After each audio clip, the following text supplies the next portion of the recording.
اعوذ باللہ من الشیطان الرجیم بسم اللہ الرحمن الرحیم۔ آج بحمد اللہ تعالی ہمارا لیکچر نمبر 118 ہے اور ہم اسی کے ساتھ آیات کا سٹارٹ لیتے ہیں۔ انشاءاللہ جتنی آیات بیان ہوں گی تو انہی کو ساتھ ساتھ لے کے چلیں گے۔ سورۃ التوبہ کی آیت نمبر 107 سے آج ہمارے اس لیکچر کا آغاز ہے۔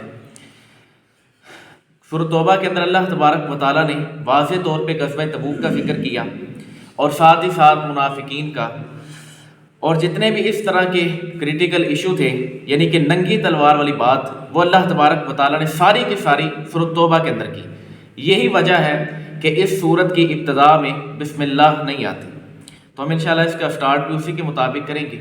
اعوذ باللہ من الشیطان الرجیم والذین اتخذوا مسجدا ضرارا وکفرا وتفریقا بین المؤمنین وارصادا لمن حارب اللہ ورسولہ من قبل۔ اللہ تبارک و تعالیٰ نے فرمایا، اور کچھ منافق وہ ہیں جنہوں نے نقصان پہنچانے کے لیے اور کفر کے سبب اور مسلمانوں میں تفرقہ ڈالنے کے لیے اور اس شخص کے انتظار کے لیے مسجد بنائی جو پہلے سے اللہ اور اس کے رسول کا مخالف ہے۔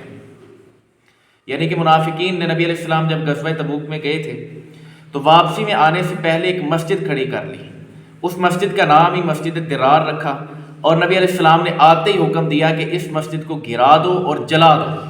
یعنی یہ مسجد کی بنیاد ہی منافقت کے اندر ہے اور اس کے اندر اسلام کا نقصان ہی نقصان ہے۔ تو اللہ تبارک و تعالیٰ نے نبی علیہ السلام کو پھر تلقین کی، وَلَيَحْلِفُنَّ إِنْ أَرَدْنَا إِلَّا الْحُسْنَى وَاللَّهُ يَشْهَدُ إِنَّهُمْ لَكَاذِبُونَ، اور وہ ضرور قسمیں کھائیں گے کہ ہم نے تو صرف بھلائی کا ارادہ کیا تھا اور اللہ گواہ ہے کہ وہ بے شک جھوٹے ہیں۔ یعنی کہ وہ قسمیں کھائیں گے کہ یہ جو مسجد ہم نے کھڑی کی ہے نا، مسجد ضرار، اس کے اندر ہمارا صرف اور صرف بھلائی کا ارادہ ہے، کوئی اور بات نہیں ہے۔ یعنی قسمیں کھا رہی ہیں منافقین، لیکن اس کے باوجود اللہ تبارک و تعالیٰ نے فرمایا کہ اے حبیب، ان کا اس میں کوئی بھلائی کا ارادہ نہیں ہے، یہ صرف اور صرف جھوٹے ہیں، ان کے لیے بس اتنا ہی کافی ہے۔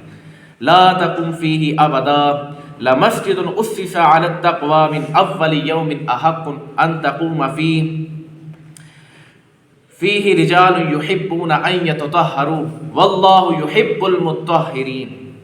اور اے حبیب، آپ اس مسجد میں کبھی کھڑے نہ ہوں، یعنی کہ مسجد ضرار جو ان منافقین نے آپ کے غزوہ تبوک میں جاتے وقت انہوں نے تیار کی تھی نا، اور آپ کو کہا تھا، وہ کہتے تھے کہ نبی علیہ السلام اس میں برکت کے لیے 2 نفل پڑھ دیں تاکہ ہم اس کا آغاز کر سکیں۔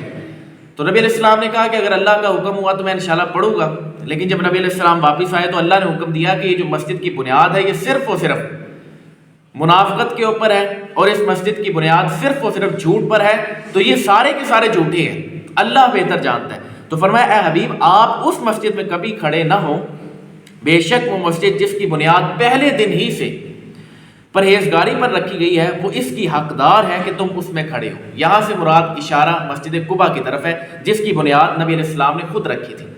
تو فرمایا کہ اس مسجد میں کھڑے ہو۔ دوسری مسجد جو انہوں نے کھڑی کی ہے منافقوں نے، مسجد ضرار، اس میں کھڑے ہونے کا کوئی حق نہیں ہے۔ اس میں وہ لوگ ہیں جو خوب پاک ہونا پسند کرتے ہیں، اور اللہ خوب پاک ہونے والوں سے محبت فرماتا ہے۔ یعنی مسجد قباء والے جو لوگ تھے نا، وہ خالی صرف اور صرف پاک نہیں ہوا کرتے تھے، پاکی پر بھی پاکی حاصل کیا کرتے تھے۔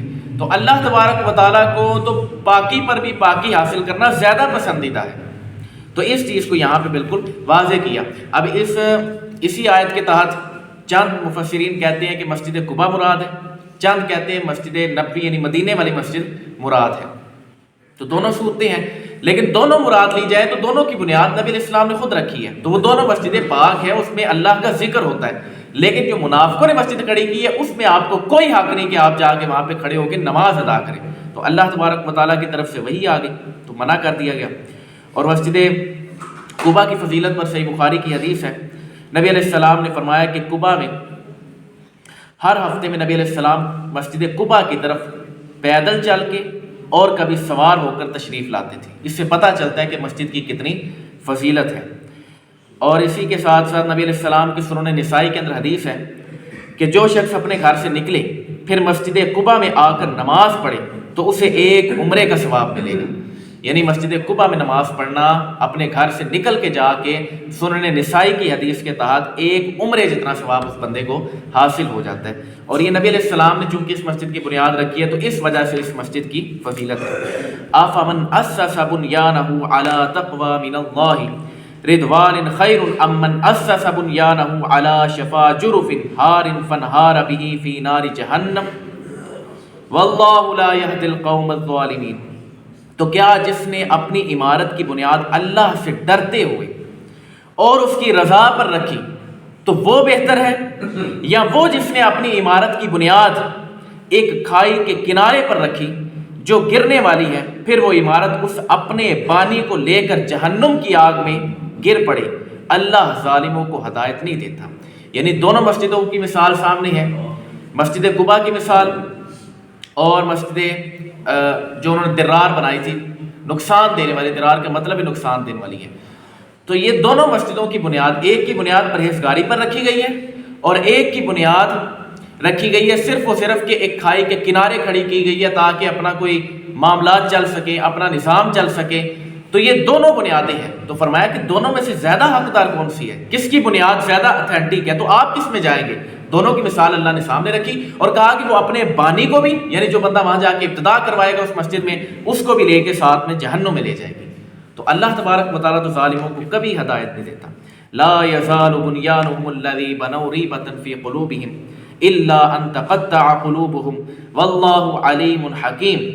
ان کی تعمیر شدہ عمارت ہمیشہ ان کے دلوں میں کھٹکتی رہے گی مگر یہ کہ ان کے دل ٹکڑے ٹکڑے ہو جائیں، اور اللہ علم والا، حکمت والا۔ یعنی یہ جو مسجد گر گئی ہے نا، انہوں نے تو یہ سوچا تھا کہ ہم یہاں پہ پینل میں لے کے اپنا نظام چلائیں گے، یعنی کہ نبی علیہ السلام وہیں پہ شہید ہو جائیں گے غزوہ تبوک کے اندر، پیچھے ہم اپنا نظام چلائیں گے اور آ کے بہترین سی مسجد کھڑی کر کے ایک اپنا سسٹم لے کے چلیں گے، یعنی کہ اوپر سے مسلمان، اندر سے ہم منافق ہوں گے، کافر ہوں گے، اور ایک بہترین سا سسٹم لے کے چلیں گے۔ تو فرمایا کہ ان کے دل کے ٹکڑے ٹکڑے ہو جائیں گے، یعنی بندہ سڑ سڑ کے اپنے آپ کو ذلیل و رسوا کروا لیں گے۔ ان اللہ اشترى من المؤمنین انفسهم واموالهم بان لهم الجنہ یقاتلون فی سبیل اللہ فیقتلون ویقتلون۔ بے شک اللہ نے مسلمانوں سے ان کی جانیں اور ان کے مال اس بدلے میں خرید لیے کہ ان کے لیے جنت ہے، یعنی ان کے مال اور جان اس وجہ سے خرید لے گئے ہیں کہ اس کے بدلے میں ان کے لیے جنت ہے۔ اور فرمایا وہ اللہ کی راہ میں جہاد کرتے ہیں تو قتل کرتے ہیں اور شہید ہو جاتے ہیں۔ ہاں، یعنی کہ دونوں میں سے ایک کام کرتے ہیں، تو غازی بن کے آتے ہیں قتل کر کے، یا پھر شہید ہو جاتے ہیں۔ وعدن علی حقا فی التوراۃ والانجیل والقرآن، یہ اس کے ذمہ کرم پر سچا وعدہ ہے تورات اور انجیل اور قرآن مجید میں۔ ومن اوفى بعهده من الله فاستبشروا ببيعكم الذي بايعتم به وذلك هو الفوز العظيم۔ اور اللہ سے زیادہ اپنے وعدے کو پورا کرنے والا کون ہے؟ تو اپنے اس سودے پر خوشیاں مناؤ جو سودا تم نے اللہ کے ساتھ کیا ہے، یعنی کہ اپنے ایمان اور اپنی جان کے بدلے میں تمہیں اللہ تبارک و تعالیٰ نے جنت عطا فرما دی ہے، اس سے بڑھ کے تمہارے لیے اور کیا سودا ہے۔ وَذَلِكَ هُوَ الْفَوْزُ الْعَظِيمُ، اور یہی بڑی کامیابی ہے تم لوگوں کے لیے۔ اس کے بعد فرمایا کہ التائبون العابدون الحامدون السائحون الراکعون الساجدون الآمرون بالمعروف والناہون عن المنکر والحافظون لحدود اللہ وبشر المؤمنین، توبہ کرنے والے، عبادت کرنے والے، یہ ساری اب صفتیں بیان ہوں گی، اور حمد کرنے والے، اور روزہ رکھنے والے، اور رکوع کرنے والے، اور سجدہ کرنے والے، نیکی کا حکم دینے والے اور برائی سے روکنے والے، اللہ کی حدوں کی حفاظت کرنے والے۔ ہاں، جہاں پہ شریعت کی حدیں قائم ہو رہی ہیں وہاں تک رہنا، ان کی حدوں سے پھلانکنا نہ۔ فرمایا کہ یہ سارے کے سارے مسلمانوں کو یہ جو عمل یہ والے کرے گا، وَبَشِّرِ الْمُؤْمِنِينَ، اس طرح کے مومنین کو خوشخبری سنا دو، اور وہ خوشخبری جنت کی ہے جو سابقہ آیات کے اندر بیان ہوئی۔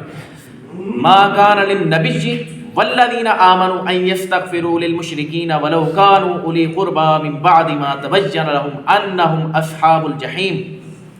اب یہ سورۃ توبہ کی آیت نمبر 113 بیان ہو رہی ہے۔ اس کے اندر نبی علیہ السلام کو حکم دیا کہ جو لوگ قتل ہو گئے اس حالت کے اندر کہ وہ منافق تھے، یا جس کی بڑی مثال عبداللہ ابن ابی منافق، جو مسجد میں تو آیا کرتا تھا، نماز بھی پڑھا کرتا تھا، لیکن اس کے باوجود منافق تھا، اور منافقوں کا سردار تھا.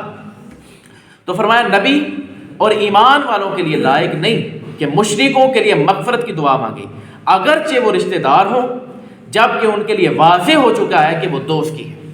یعنی کہ نبی علیہ السلام کے لیے بھی یہ حکم ہے اور عام مسلمانوں کے لیے بھی کہ اگر کوئی کافر مر جائے تو اس کے حق میں کوئی دعا نہیں کرنی. ہمارا اسلام اس چیز کے بارے میں واضح طور پہ موقف دیتا ہے سورۃ توبہ کی آیت نمبر 113 کے مطابق کہ اگر کوئی بندہ کافر مر جائے اگرچہ رشتہ دار ہے، اور حتیٰ کہ نبی کا رشتہ دار ہو، ہم تو بڑے دور کی بات ہے ہمارے رشتہ داروں کی، نبی کا رشتہ دار ہو تب بھی اس کی کوئی اس کے لیے مغفرت کی دعا نہیں کرنی. تو اگر کوئی بندہ کافر کے لیے بخشش اور مغفرت کی دعا کرے گا تو وہ گویا اپنے لیے پھر آگ بھر رہا ہے. تو اس کو اس معاملے کے اندر دیکھنا چاہیے کہ وہ اس کو کس طرح جنتی ڈکلیئر کر سکتا ہے جو بندہ ہے ہی نہیں. تو لہٰذا اسی آیت کو لے کے ایمان ابو طالب کے اوپر بھی گفتگو کی جاتی ہے، اسی آیت کو لے کے اور بھی متعدد چیزوں کے اوپر کہ نبی اور اس کے جاننے والے جتنے بھی ایمان والے ہیں ان کو کسی کے ساتھ بھی بحث و مباحثے کی اجازت نہیں ہے. تو لہٰذا یہاں پہ ہم نے سورۃ توبہ کی آیت نمبر 113 پہ اختتام کرتے ہیں. اللہ تبارک و تعالی ہمیں عمل کرنے کی توفیق عطا فرمائے. وما علینا الا البلاغ المبین.